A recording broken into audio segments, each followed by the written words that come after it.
Olá pessoal, vamos lá para mais um vídeo, hoje tratando das diferenças entre posse e propriedade. Qual a diferença entre posse e propriedade? Quem é o proprietário necessariamente será possuidor? Eu posso ser possuidor sem ser o proprietário? Então isso a gente vai esclarecer hoje, mas de forma muito prática, né?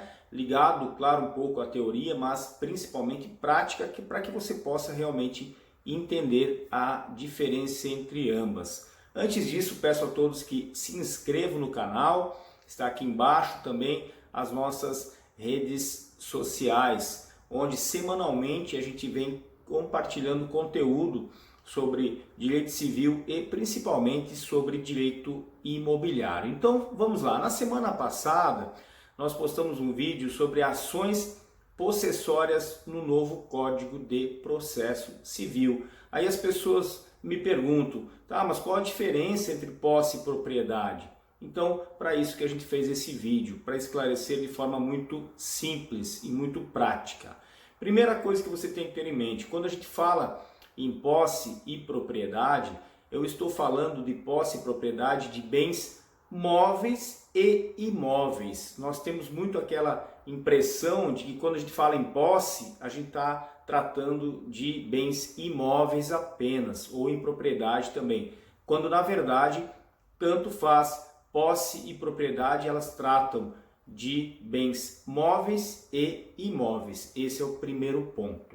O segundo ponto, no Código Civil, nós temos lá no artigo 1196 a descrição de quem é o possuidor, né? Quem é o possuidor? Está lá no artigo 1196, é aquele que possui de fato, né, alguma das propriedades, digamos assim, lá do artigo 1228. E o que diz o 1228, por sua vez? Ele diz quem é o proprietário. Ele fala que o proprietário é aquele que tem a faculdade de usar, gozar, dispor e reaver o que é seu das mãos de quem quer que se encontre. Ou seja, o possuidor, lá pelo artigo 1196, ele tem que ter um desses 4 atributos para que ele seja considerado possuidor, certo? Então, por exemplo, vamos trazer isso para a prática. Para você ter a propriedade de um bem imóvel, para você ter o domínio de um bem imóvel, você tem que ter o registro lá no registro imobiliário, certo?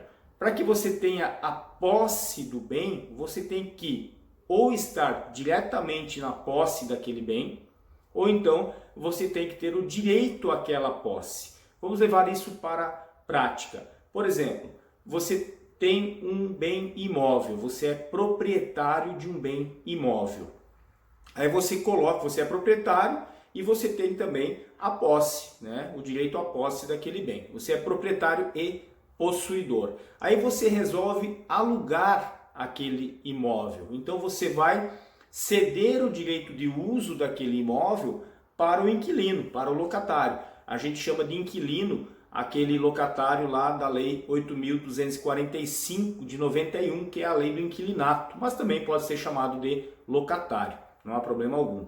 Então você, proprietário de um bem imóvel, você aluga esse imóvel para o locatário. O locatário, ao receber esse imóvel alugado, ele toma posse do imóvel, então ele passa a ser o possuidor. Vejam como ele é possuidor, mas ele não é proprietário. O proprietário é aquele que cedeu o direito de uso a ele. Mas por que ele é possuidor? Porque ele passa a ter o direito de uso, ou seja, ele passa a ter um daqueles requisitos lá do artigo 1228 do Código Civil, que é usar, gozar, dispor e reaver. Então ele passa a ser possuidor porque o 1196 garante isso a ele. Então, a partir do momento que ele é possuidor, ele passa a poder exercer aqueles direitos possessórios que a gente viu, aquelas ações possessórias que a gente viu lá no vídeo anterior. Então, o proprietário, ele vai ter o domínio da coisa e o possuidor, ele vai ter a posse daquele bem.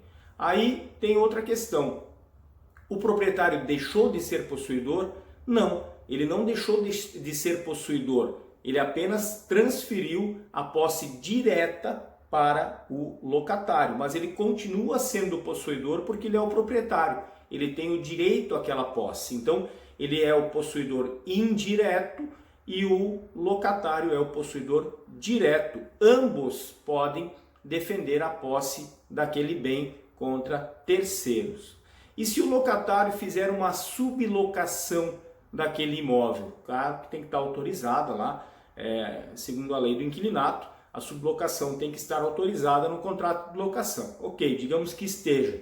Ele faz uma sublocação daquele imóvel, ou seja, ele passa o direito de uso para um terceiro, que é o sublocatário. Então, nesse caso, você passa a ter o sublocatário na posse direta daquele bem, você tem o locatário como possuidor indireto, porque ele tem o direito à posse, que ele adquiriu através de um contrato de locação, e você tem o proprietário, que também é possuidor, porque ele é dono daquele imóvel, ele tem o domínio e ele tem também a posse. Claro que nesse exemplo o sublocatário tem a posse direta, o locatário tem a posse indireta e o proprietário também tem a posse direta. Então vejam que posse e propriedade são coisas diferentes. Eventualmente eu serei proprietário e terei a posse também, mas eu posso transferir essa posse para outra pessoa. Pode ser através de um contrato de locação,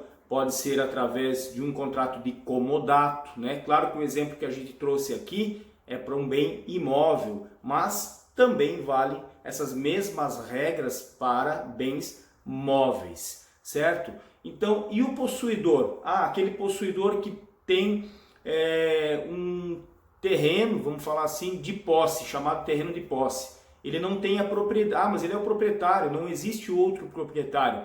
Aquele bem não tem registro, mas ele é apenas possuidor, porque para ele ser proprietário, ele tem que ter aqueles atributos lá do artigo 1228. Ele precisa que aquele bem esteja registrado em nome dele para que ele seja proprietário. Claro que tem exceções a regras, mas exceções à regra, melhor dizendo, mas a gente não vai tratar aqui nesse vídeo, né? A questão da herança, por exemplo, é uma das exceções onde a pessoa passa a ser proprietária desde logo a partir do falecimento do autor da herança, mas não é o objeto aqui do nosso vídeo. O objeto é esclarecer então que muitas vezes a pessoa é a possuidora, mas não é a proprietária, e vice-versa. Ela pode ser o proprietário, mas não é o possuidor. E ainda existe a posse direta e existe a posse indireta.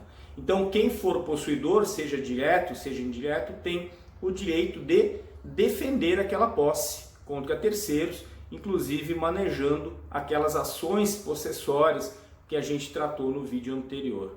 Então, é isso, essa é a diferença básica. Então, a posse é aquele domínio direto que você exerce sobre o bem, domínio não no sentido de propriedade, já que domínio é sinônimo de propriedade, mas domínio no sentido de ter a coisa para si. Você tem a coisa em mãos, você é o possuidor, mas esse poder direto sobre a coisa, ele pode se destacar, pode ser transferido para um terceiro. Aí você passa a ser apenas um possuidor indireto, porque você tem direito àquela posse, mas a posse direta você transferiu para um terceiro. Se enquadra nesse exemplo que a gente deu aqui da locação e da sublocação, certo? Então, era isso, esse pequeno esclarecimento sobre as diferenças entre posse e propriedade, e aguardo vocês no próximo vídeo. Um grande abraço a todos e a todas.